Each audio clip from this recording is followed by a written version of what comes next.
ordenagailu bat barrotik, horien kablekin bere karkasa barruan. Hau da elikadura iturria, bai? Betik konektatzen da kablea, elektrizitate kablea, eta honek zeiten dau. 220 voltio bihurtzen du 12 voltio.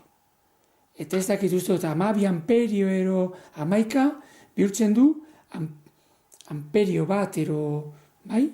Ze honek horrela funtzionatzen du elektronika. Ikusten duzue, kable guzti hauek doaz ordenagailuaren osagai guztiei. Ona doa txartel nagusira, eta beste batzu doaz beste gailuetara. Hor ikusten dugu CPU-aren haizegailua.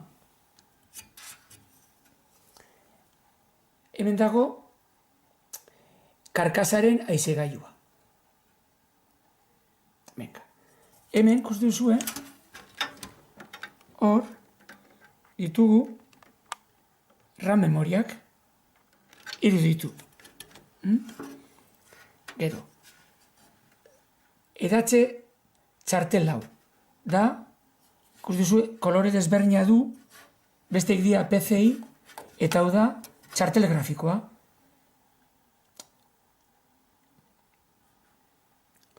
Gero, ikusten badugu, hemen dira biltegretxe gailuak. Disko gogorra, eta beste disko gogor bat. 3. Dauka DVD edo CD bi, eta gero hemen, hau, jarnoiko zarra da, eta da diskete unitatea. Beiratu. Sartzeko diskete zarrak, txikitxoak. Gero bukatzeko ikusi duzue, disko gogor batera doaz konektore bi, kable bi.